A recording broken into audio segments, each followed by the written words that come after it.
Bueno, hace varios años en Estados Unidos se realizó una película que en América Latina se llamó Todopoderoso. La protagonizaba Jim Carrey y la trama básicamente consistía en que Dios le daba su empleo a un hombre que se quejaba todo el tiempo por todo lo malo que le pasaba. Un día le echó la culpa a Dios porque lo habían despedido del trabajo. ¿Sí pasará eso? ¿Que se le echa la culpa a Dios de lo malo o no? Puede pasar, ¿no? Y entonces Dios le da el trabajo de Dios, se lo da a él. Ahora, bueno, vamos a ponernos soñadores utilizando esta trama. Y ahora imagínate que tú tienes el oficio de ser Dios unos días. Imagínate que tú eres Dios, tienes el poder de Dios durante un tiempo, 1, 2, 3 días. Y piensa en qué harías.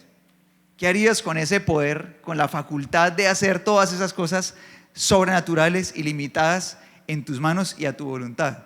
Ahora imagínate esto, imagínate que en ese tiempo un amigo tuyo descubre que tiene una enfermedad terminal y te busca y te pide que lo sanes. Te dice, por favor, sáname. ¿Tú qué haces? ¿Lo sanas o no? ¿Se lo sana, Cordy? ¿Tú lo sanas o no? ¿Tú lo sanas o no? ¿Qué pensaría la gente alrededor si no lo sanaras? Si siendo tu gran amigo, digamos que es uno de tus mejores amigos, tú le dices no. Y de pronto resulta que no es un no indiferente, sino que tienes argumentos para decirle que no. Tú piensas que es por su bienestar. De alguna manera tienes argumentos para su bienestar. Y tú piensas que ese no le va a ir mejor que sanarlo. Y le dices que no. ¿Qué crees que va a pensar la gente alrededor de ti de esa respuesta? ¿Será que te va a ver como un buen amigo o te va a ver como un mal amigo?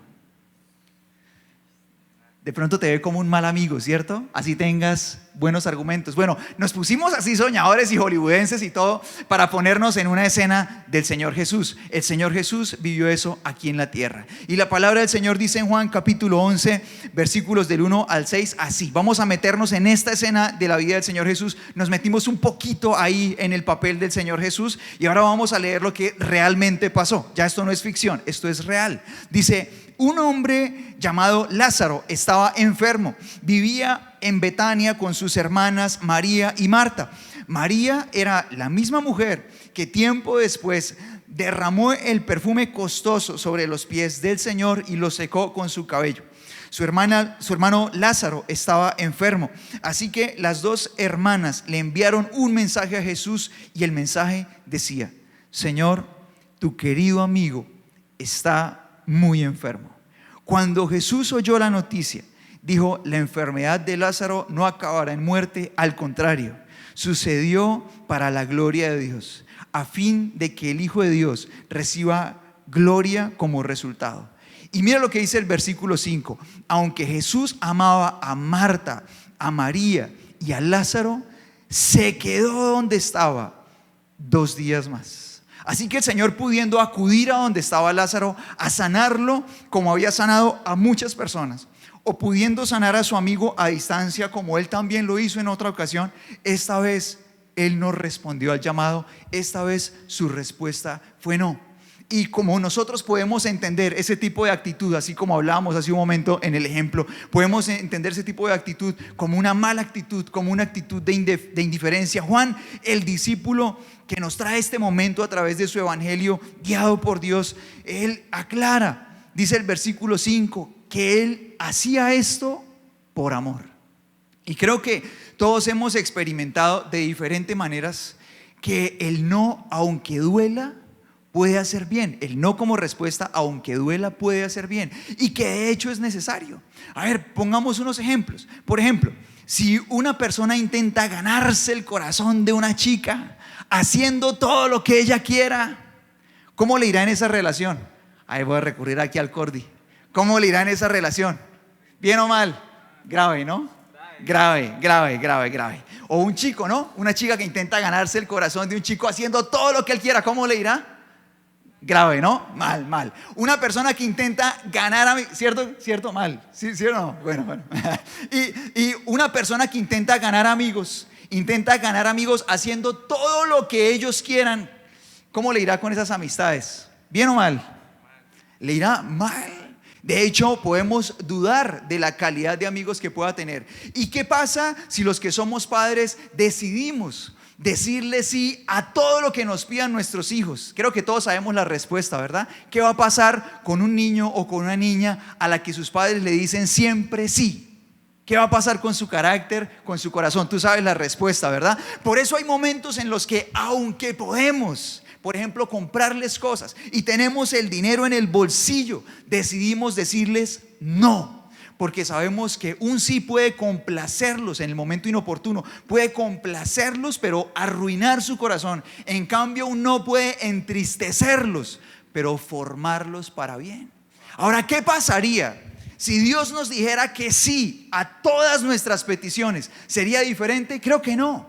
Creo que exactamente pasaría lo mismo. Si Él respondiera así a todas nuestras oraciones, nuestro corazón se arruinaría por completo. Y por eso claramente cuando la Biblia nos aclara en el versículo 5, aunque Jesús amaba a Marta, a María y a Lázaro, decidió quedarse. La palabra lo hace para que entendamos que así como ese día el Señor empezó a hacer algo en la vida de sus amigos por amor, cada vez que el Señor te diga a ti algo que no esperas, cada cosa que el Señor te responda a tus oraciones, lo va a hacer porque te ama. El Señor te ama. Y cada sí de Dios o cada no de Dios va a ser fruto de su amor por ti. Y por eso Romanos capítulo 8 versículo 35 nos dice: ¿acaso hay algo que pueda separarnos del amor de Cristo? ¿Será que Él ya no nos ama si tenemos problemas o aflicciones? Si somos perseguidos o pasamos hambre o estamos en la miseria o en peligro o bajo amenaza de muerte. Y luego el versículo 37, los versículos 37 al 39 dan respuesta. Dice: claro que no. A pesar de todas estas cosas, nuestra victoria es absoluta por medio de Cristo, quien nos amó. Y estoy convencido de que nada podrá jamás separarnos del amor de Dios, ni la muerte ni la vida, léelo conmigo, ni ángeles ni demonios, ni nuestros temores de hoy, ni nuestras preocupaciones de mañana, ni siquiera los poderes del infierno pueden separarnos del amor de Dios. Ningún poder en las alturas ni en las profundidades, de hecho nada en toda la creación podrá jamás separarnos del amor de Dios, que está revelado, léelo conmigo, en Cristo Jesús nuestro Señor. Y por ese amor tú y yo podemos tener la plena confianza de que cuando Dios te dice sí, es para tu bien. Pero también de que cuando Dios te dice no, también es para tu bien. Aunque sea inesperado, aunque sea doloroso, aunque te cambie los planes. Porque el hecho de que el Señor responda que no a una oración no cambia el hecho de que Jesús murió en la cruz por ti. Eso ya pasó. Y la manifestación del máximo amor de Dios, de que nadie igualará su amor, fue que Él entregó su vida por ti. No sé qué imaginaste cuando te dije: si fueras Dios, ¿qué harías? Pero tal vez ninguno pensó: daría todo porque la humanidad fuera salva, porque la humanidad dejara la maldad, porque fuera de un corazón limpio. Pero el Señor, que sí es Dios, con todo su poder, enfocó toda su fuerza en salvarte a ti y salvarme a mí, en dar su vida por nosotros. Qué impresionante, ¿verdad? Tal vez cuando pensamos en todo ese poder pensamos: yo le daría de comer a los pobres, acabaría con el COVID, solucionaría mis problemas financieros, tantas cosas terrenales. El Señor no pensó en nada que ni siquiera lo tocara a Él, pensó en nuestra salvación. Su amor infinito no cambia cuando Él te dice que sí o te dice que no. Cada respuesta que Dios te la da con el mismo amor con el que fue a la cruz a morir por ti. Ahora, eso desmonta la falsa idea de que si Dios me ama, hará lo que yo le pida. Eso no es cierto. Y pone una idea nueva que es verdadera: como Dios me ama, hará lo que yo necesito. Dios te dará lo que necesitas, no lo que tú quieras, lo que tú necesitas. Y cada respuesta a tu oración buscará eso. Ahora, el Señor se queda allí donde está 2 días más, a 42 kilómetros más o menos de Betania. Cuando el Señor decide quedarse 2 días más y está a 42 kilómetros, es un viaje que le va a representar a pie por lo menos un día completo. Representa que si atamos cabos históricamente, cuando el Señor Jesús recibe la noticia de que su amigo Lázaro está en problemas, que está enfermo y que probablemente va a morir, que es una enfermedad grave, tal vez Lázaro muere ese mismo día. El mismo día que el Señor recibe la noticia, tal vez Lázaro murió también. Y el Señor decide quedarse allí 2 días más y llegar al 4.º día. Para llegar en el momento en el que las cosas estaban más oscuras, había un plan en el corazón de Dios. Y antes de partir hacia Betania, el Señor Jesús le dice a sus discípulos en los versículos 14 y 15, dice: por eso les dije claramente, Lázaro está muerto. Y mira lo que les dice a sus discípulos: y por el bien de ustedes, me alegro de no haber estado allí, porque ahora ustedes van a creer de verdad. Por favor, lee esa frase conmigo: porque ahora ustedes van a creer de verdad.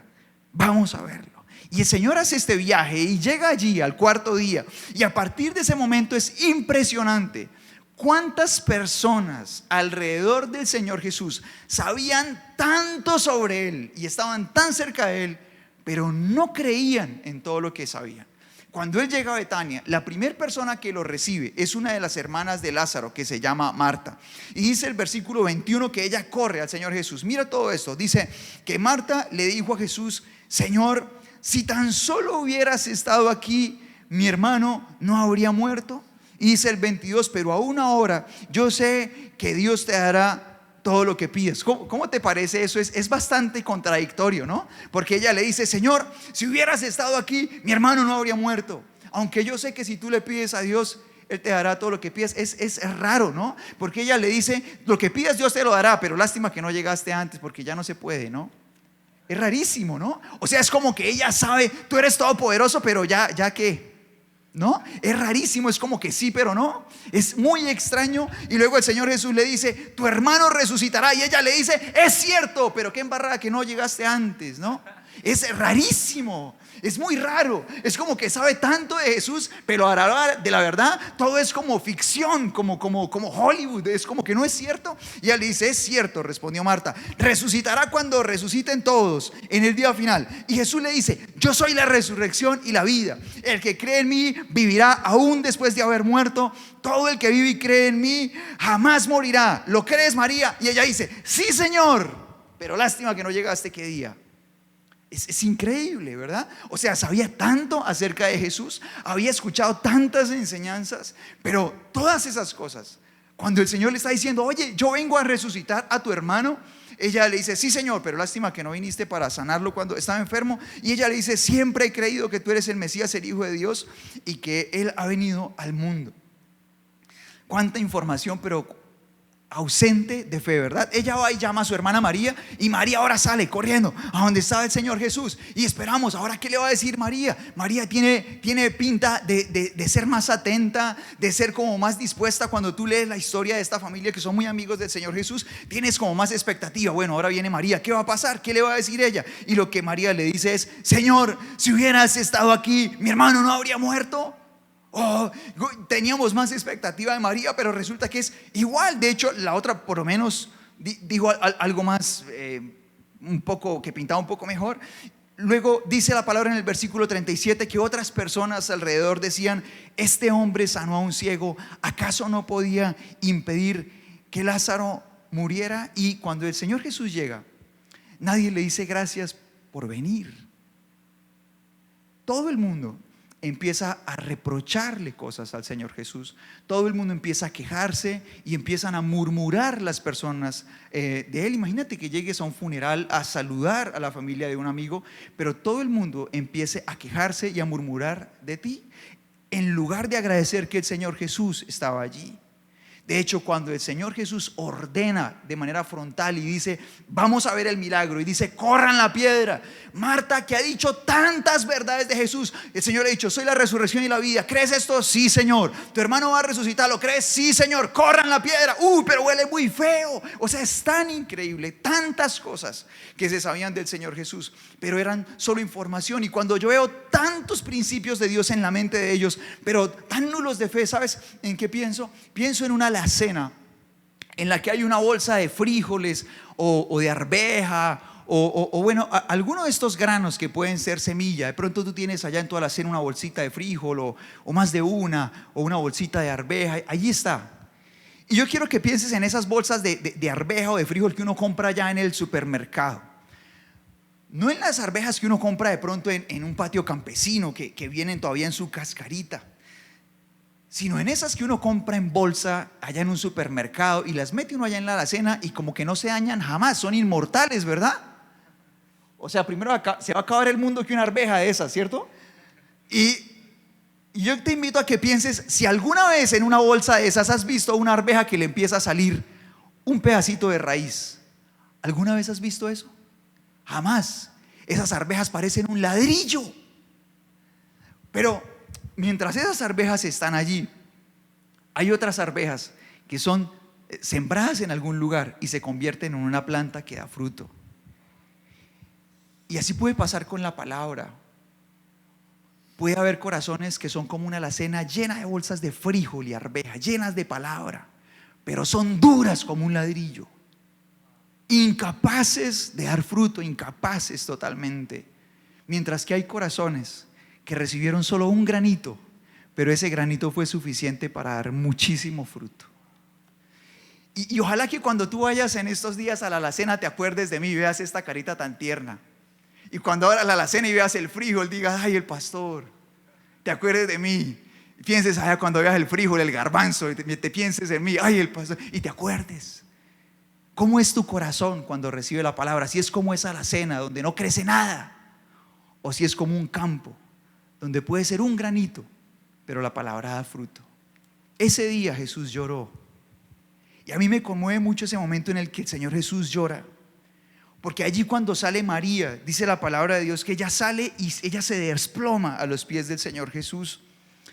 Y ella le dice, si tan solo hubieras estado aquí, mi hermano no habría muerto. Más reproches, ¿no? Y dice el Señor Jesús que cuando Él la ve llorando y a la gente que se lamenta con ella, la gente que murmura porque no hubiera llegado antes. Hay una traducción de la Biblia que dice, se estremeció y se conmovió profundamente. Esa traducción es un poco vaga, pero esta traducción es más precisa en esto. Y la NTV dice, cuando Él la vio llorando, quejándose con Él, la gente murmurando y todo eso, dice Él se enojó en su interior, dice el versículo 33. Él se enojó en su interior y se conmovió profundamente. Y cuando vamos al original, tú sabes que a veces traducir de un idioma a otro no es tan fácil. Ese conmover a veces nosotros lo leemos y es como que se puso triste por la situación, pero no, ese conmover quedó perturbado. Es como cuando te sacuden así. Dice, quedó enojado en su interior. Sin duda en el corazón del Señor había compasión. Pero en ese momento, el sentimiento más fuerte que Juan intenta describirnos en el versículo 33 es indignación. Frente a sus reproches. Sí, estoy seguro que las lágrimas del Señor Jesús también representaron compasión. Pero lo más fuerte que sacudió su interior, que es el término original, lo que Juan intenta transmitirnos es que el Señor se sintió indignado frente a lo que él estaba viviendo. Y él pregunta, ¿dónde lo pusieron? Y mientras ellos lo llevan, lo que la palabra intenta mostrarnos en el llanto del Señor Jesús no es un llanto desesperado como el de Marta y María. Es como cuando tú lloras sin hacer solo un gesto. Sus lágrimas empezaron a rodar por sus mejillas mientras él caminaba a la tumba frente a la peor calamidad de la humanidad, que es la falta de fe. Es lo peor que nos puede pasar. Conocer el corazón abierto de Dios, tener a Dios frente a nuestra cara y no poder creer en Él. Tener su palabra en nuestras manos, saber que hay una regla de oro que dice, trata a los demás como tú quieres ser tratado, pero seguir haciendo las cosas como si esa regla no existiera. Saber que Él nos dice, ama a los otros como a ti mismo, pero seguir tratando a los demás como siempre, incapaces de reconocer nuestros errores, haciendo un negocio y buscar sacar la mejor tajada. Todas las cosas como si no lo supiéramos. Es la peor tragedia de la humanidad, la maldad, el egoísmo, el daño a los demás, a todo lo que nos rodea, a nuestro planeta. Todo es por falta de fe, de creer que esas palabras son reales y que lo que Él nos advierte que nos dañará, sí nos dañará, y que lo que Él nos dice que nos va a dar vida, nos va a dar vida de verdad. Es la peor tragedia de la humanidad. Ese día el Señor resucita a Lázaro, pero ese no es el milagro más grande que sucede. El milagro más grande es que ese día la fe de todos ellos dejó de ser un ladrillo y cobró vida.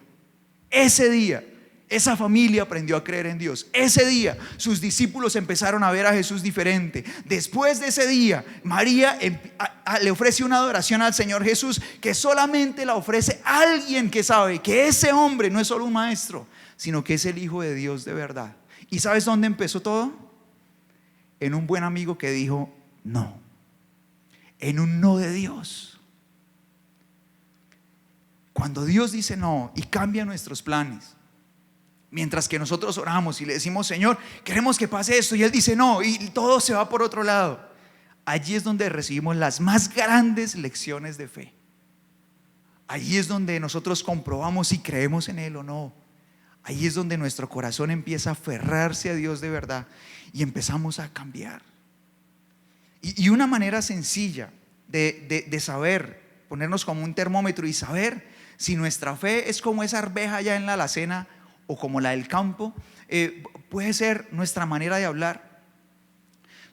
Tú y yo nos damos cuenta que todas estas personas, aunque sabían tanto de la palabra de Dios, en medio del no de Dios, ellos decidieron hablar con reproche, con ingratitud, con murmuración. Pero cuando hay un corazón que recibe la palabra de Dios con fe, la manera de hablar en medio del no de Dios, de la prueba, de la dificultad, es gratitud, es alabanza y es confianza en Dios.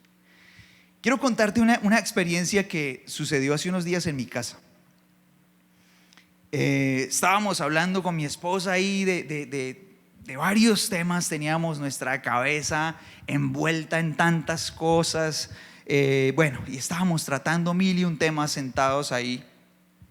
Y de pronto llega nuestro Gaby y me empieza a decir, a pedirme que lo ayudara. Él llega con una caja desarmada, una caja de cartón desarmada, y él empieza a pedirme que le ayude a poner unos puntos de silicona porque quiere armar una casa y la quiere pintar. Y él me empieza a contar todo el trabajo que quiere hacer, y mientras él me va diciendo todo eso, yo le digo al niño, yo pienso y le digo al niño, pero hijo, hace como, no sé, un mes, un poquito más, te hicimos con tu mamá una casita de cartón. De día del niño le hicimos eso a él. Te hicimos una casita de cartón, nos gastamos como un día haciéndola, pintándola, dejándotela bien bonita, y tú podrías jugar en esa casa con todos tus muñequitos sin necesidad de ponernos a hacer todo ese trabajo de nuevo.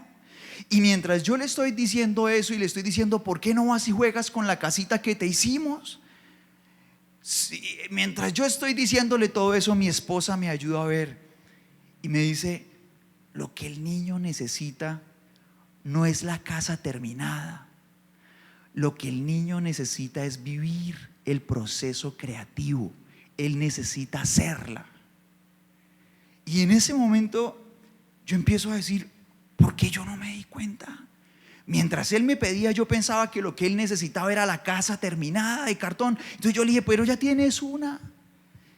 Y empecé a recordar que cuando yo era un niño, aunque había carritos, para mí era genial cuando llegaba una casa de cartón a la casa, porque me encantaba hacer carros con ella. Y no era porque no tuviera un carro, gracias a Dios los tuve, pero me fascinaba hacer carros con esas cajas de cartón que llegaban a la casa. Y me di cuenta de lo que ella me estaba diciendo.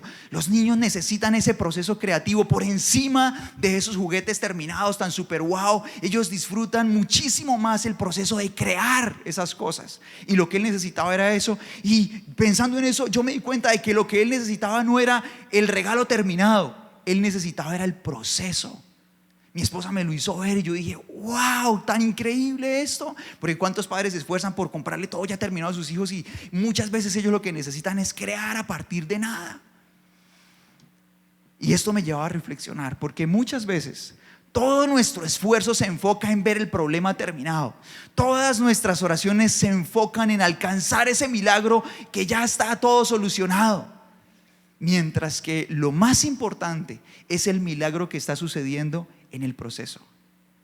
Ellos creían que el milagro que necesitaban era a Lázaro sano, y no era eso lo que ellos necesitaban.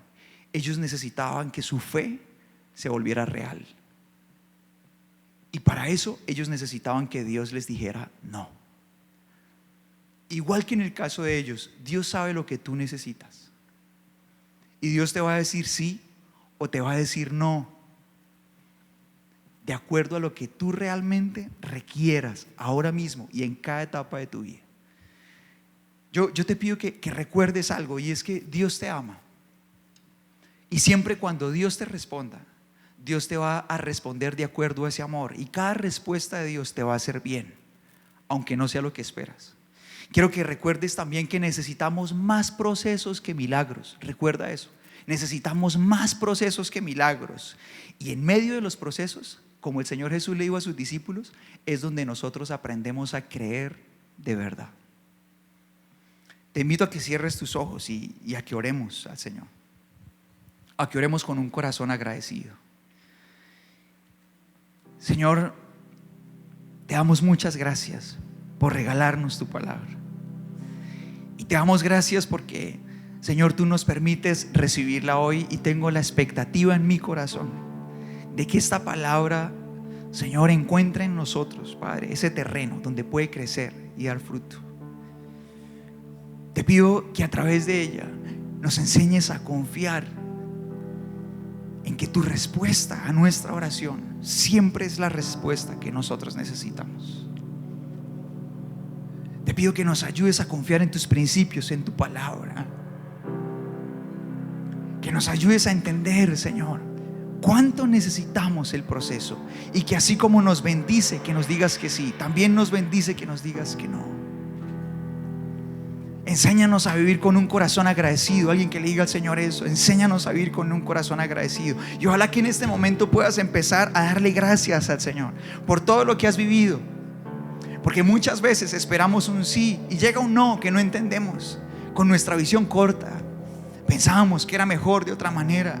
Sabemos que la respuesta de Dios fue no, y no nos damos cuenta de que nuestro Padre tiene una visión que ni siquiera está limitada por la muerte, que Él tiene una visión que va hasta la eternidad, que Él sabe de verdad lo que necesitamos, por encima de nuestros tantos anhelos, de esos milagros que quisiéramos recibir, de tantas cosas. Hoy, Señor, te damos gracias porque estás con nosotros, y queremos disfrutar de ese amor con el que estás con nosotros, guiándonos, cuidándonos y respondiendo a nuestras oraciones. Tú sabes lo que realmente nosotros necesitamos, y por eso anhelamos, como allá en Getsemaní, donde el Señor Jesús recibió un no como respuesta, anhelamos que se haga tu voluntad en nuestra vida. Que cuando tú veas que nos hace bien ese sí, Señor, y nosotros lo recibamos, también puedas encontrar en nuestro corazón, Señor, gratitud. Pero que también cuando tú veas que necesitamos un no, también, Señor, enséñanos a tener un corazón agradecido. Señor, te pedimos con todo nuestro corazón que se haga tu voluntad en nuestra vida todos los días, y que nos des sabiduría para vivir y para confiar en que nadie jamás nos va a amar como tú nos amas. Te damos gracias, Padre. Te doy gracias por esta noche. Te doy gracias por permitirnos estar en tu palabra. Y te pido que esta palabra sea una semilla que nos lleve, Señor, a vivir llenos de confianza. Que a partir de este día, Señor, podamos convertir nuestro corazón en ese campo, Señor, que recibe tu palabra, Señor, y confía en ella por encima de lo que pase, Señor. Porque sabemos, Señor, que está fundada en tu amor, que cada respuesta, cada palabra, cada principio que tú nos enseñas está basado en tu amor, en ese amor que no cambia. Por encima de lo que pasemos, de la vida o de la muerte, de lo que pase, siempre, Señor, vas a buscar nuestro bienestar. Queremos vivir confiando en ti, Señor, por encima de la confianza que podamos depositar en cualquier otro lugar. Que tú seas la fuente de nuestra confianza, Señor. Te damos gracias por esta noche. Gracias por tu palabra, por llenarnos de fe, de pasión, de convicción, Padre, de esa certeza de que realmente tú estás con nosotros, Padre. Enséñanos a vivir vidas de fe, de verdad. No queremos ser personas que atesoran información, queremos ser personas que viven tu palabra y que confían, Señor, con amor. Señor, te doy gracias por esta noche. Gracias por cada persona que me escucha, y te pido que esta palabra se haga vida en su corazón, Señor. Que a través de esta palabra tú nos sanes, nos alientes a todos, Señor, y que nos lleves a vivir vidas de fe de verdad. Te doy gracias por esta noche, Señor, y por este tiempo, en el nombre de Jesús, amén. Y en casa tú también puedes decir amén.